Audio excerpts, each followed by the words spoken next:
Hello YouTube! So this weekend we reached top 8 of DSAL and we played against Team EVK. For those who don't know, they have like some players that played in Rage top 8, so we are starting to get pretty impressive players.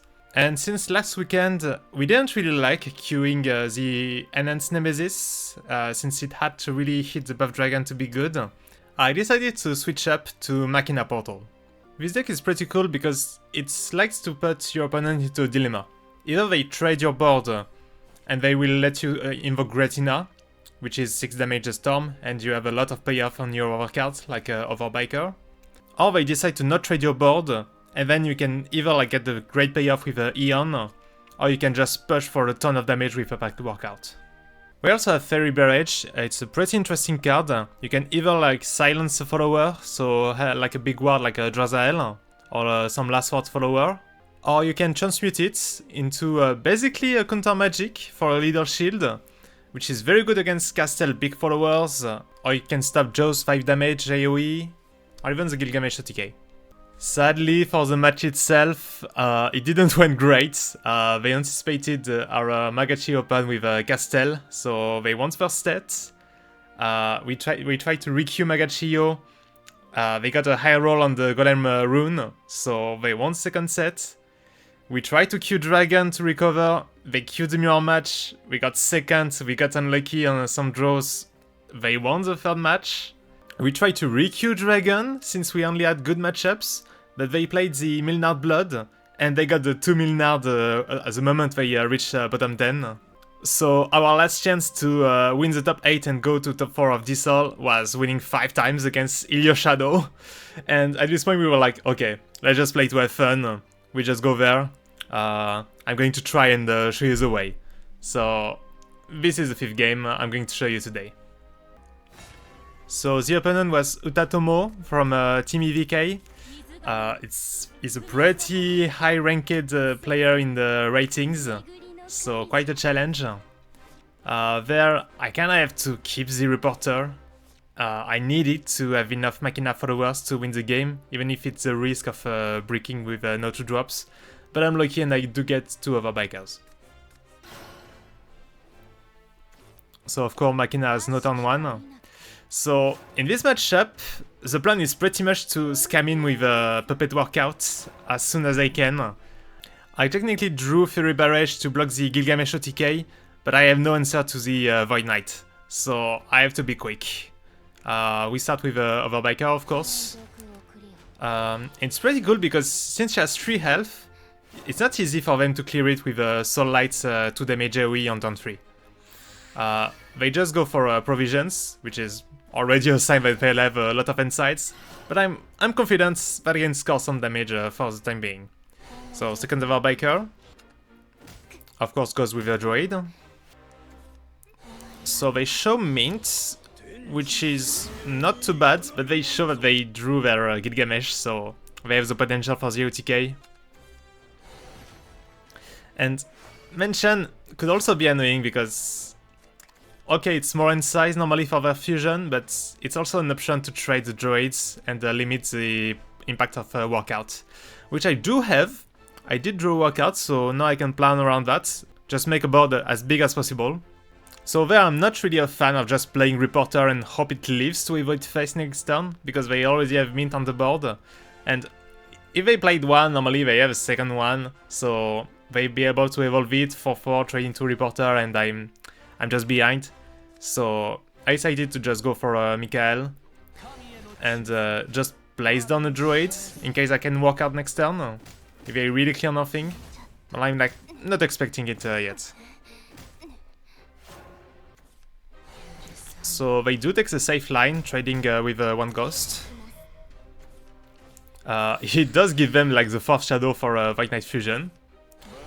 And they already played the Void Knights.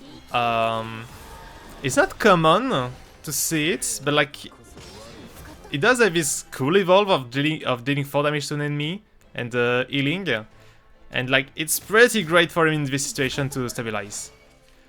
Of course, it does give me a little board space, so I'm just going to Reporter evolve.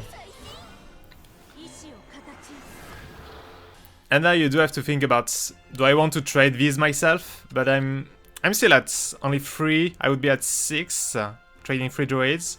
If he kills these 2, I'm only at 8 Machina followers, so it's not worth it to just go for the trade. So I'm just going to bank on the workouts and take a value trade. Oh, I do pre-fuse for barrage, because it only transmutes if you're in resonance, and next turn I have like no one draw. So I had to choose between giving up on Reporter and Eon, and I did choose to make sure that I have an access to the last 2 Machina followers. So I chose to keep Reporter. Play it now, just in case they have the Gilgamesh OTK, I guess. Maybe playing it now wasn't that good. I could have waited for 1 turn, because now they could just like send the Ghost Face, boardlock me. Oh, they cannot boardlock me there, I have workout, but they could have sent the Ghost Face and break the shield, and maybe Gilgamesh OTK on turn 6. Yeah, maybe a bit too hasty. So they do have the Maiden with Helio. Actually bury the Ghost, so no option to send it to my face. I'm happy with this. So doing their fuse. And actually they were only at 3 cards fuse, so I guess they didn't want to give up all of their hand yet. They did pretty much meant that they had like apples or another way to reset up Helio, so they just wanted to like draw a few cards and trade a bit. Nothing, not putting like big threat right now. And they do like draw again. So there, like throwing Retina and evolving is 8 damage. Going workout is 9 damage, plus evolving 11. But I'm a bit scared because I know that they're going to Helio again, and I just want to be ready to clear if they like full clear my board. Just send a few Gilgamesh and bank on me like not being able to clear them. So in the end I decide to go for workouts and keep the evolution points in case I need it on Reporter to clear like potential Helios thing. And if it doesn't heal or ward, I still have the option to evolve Retina face for 5 and win the game. So of course, second Maiden, burying Colonel. So they did have the apples, 2 of them.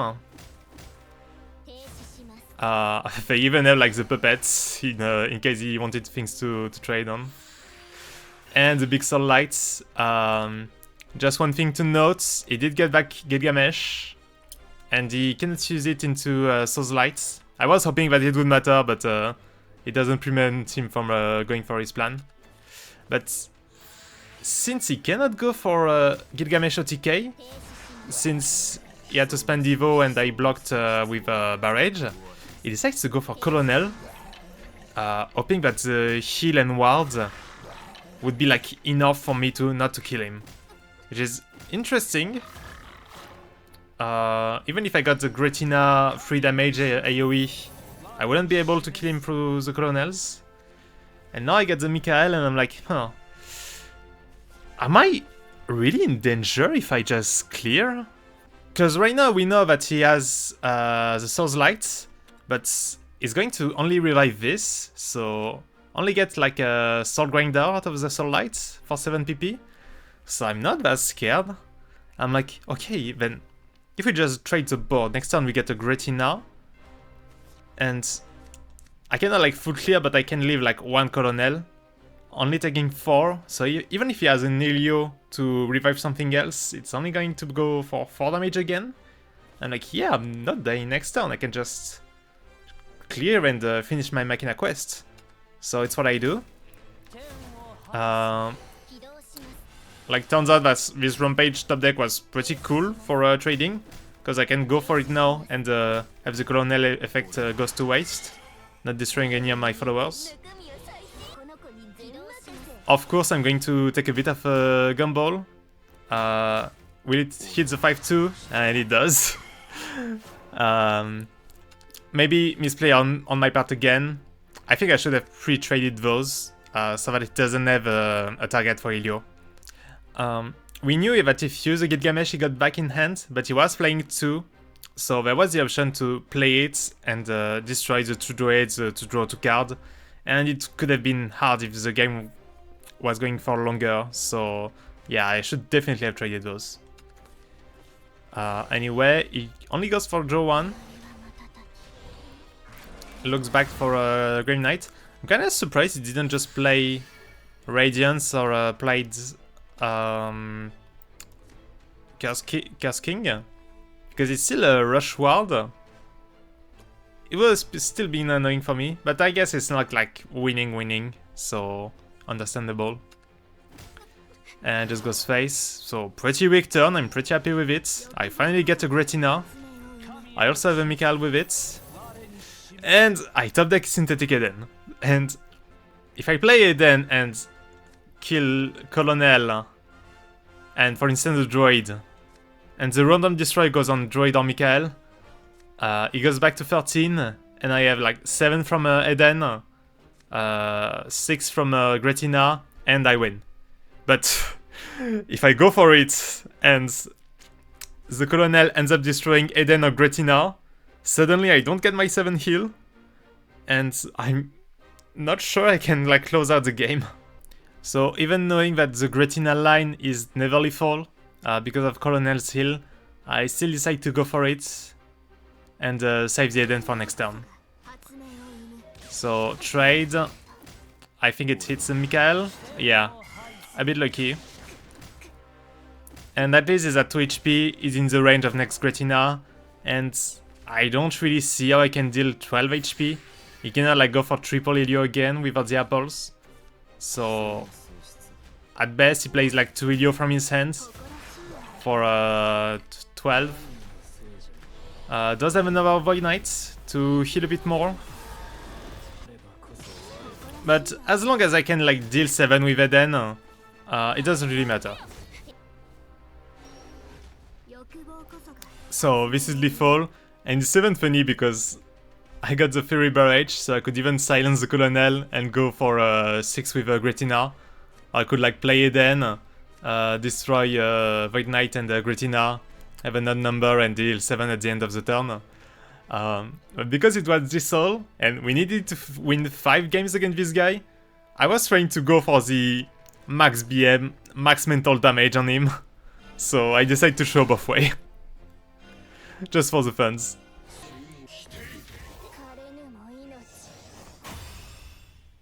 At least, we didn't get 5-0'd in the top 8. I was satisfied with that. But sadly, right after that, our Magachio player lost against him. And this is the end of the run for this season. Top 8 in DSAL. Still a pretty great performance. Team Revelation is the first team in the West going so far against so many Japanese teams. So really proud we made it this far. And thank you for following this adventure. I think you've noticed, but I'm slowing down a bit on producing content for this channel. I'm still working on some content that has not been done yet in the Shadowverse scene, so please subscribe and look out for that. And until the next big news, like probably the next set reveal, I'll be seeing you off. Bye bye!